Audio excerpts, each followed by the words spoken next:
Salam sejahtera untuk kita semua. Berkat dan cinta kasih Allah yang Maha Kuasa senantiasa menyertai kita. Bapak, Ibu, saudara-saudariku yang terkasih, marilah kita mendengarkan dan merenungkan bacaan-bacaan kitab suci hari Jumat 11 Desember 2020. Bacaan pertama dari kitab Yesaya pasal 48 ayat 17 sampai 19. Beginilah firman Tuhan penebusmu yang Maha Kudus, Allah Israel. Akulah Tuhan Allahmu yang mengajar engkau tentang apa yang memberi faedah, yang menuntun engkau di jalan yang harus kau tempuh. Sekiranya engkau memperhatikan perintah-perintahku, maka damai sejahteramu akan seperti sungai yang tidak pernah kering, dan kebahagiaanmu akan terus berlimpah seperti gelombang-gelombang laut yang tidak pernah berhenti.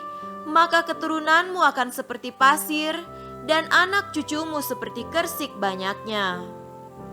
Nama mereka tidak akan dilenyapkan atau ditiadakan dari hadapanku. Demikianlah sabda Tuhan. Syukur kepada Allah.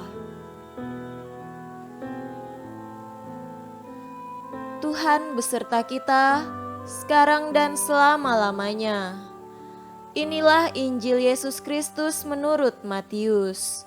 Dimuliakanlah Tuhan. Injil Matius pasal 11 ayat 16 sampai 19. Dengan apakah akan kuumpamakan angkatan ini? Mereka itu seumpama anak-anak yang duduk di pasar dan berseru pada teman-temannya, "Kami meniup seruling bagimu, tetapi kamu tidak menari. Kami menyanyikan kidung duka, tetapi kamu tidak berkabung." Karena Yohanes datang, ia tidak makan dan tidak minum, dan mereka berkata, "Ia kerasukan setan." Kemudian Anak Manusia datang, ia makan dan minum, dan mereka berkata, "Lihatlah, ia seorang pelahap dan peminum, sahabat pemungut cukai dan orang berdosa." Tetapi hikmat Allah dibenarkan oleh perbuatannya. Demikianlah Injil Tuhan. Terpujilah Kristus. Saudara-saudariku yang terkasih dalam Tuhan kita Yesus Kristus, tema renungan kita pada hari ini adalah berfokus pada kebaikan. Dalam bacaan hari ini, Yesus mengungkapkan perumpamaan tentang anak-anak di pasar untuk mengkritik sikap orang-orang Yahudi. Dalam kehidupan sosial bangsa Yahudi, biasanya pasar juga adalah tempat bagi anak-anak untuk berkumpul dan bermain. Dalam perumpamaan yang diangkat Yesus, digambarkan dua adegan, yaitu anak-anak memainkan drama perkawinan dengan kidung suka dan drama perkabungan dengan kidung duka. Kelompok anak-anak itu mengeluh satu sama lain karena drama tidak berjalan baik. Ketika kidung suka dinyanyikan, yang lain tidak menari, dan ketika kidung duka dinyanyikan, yang lain tidak berkabung. Kelompok anak-anak yang mengeluh kepada temannya ini digambarkan oleh Yesus sebagai sikap orang Yahudi terhadap dirinya dan Yohanes.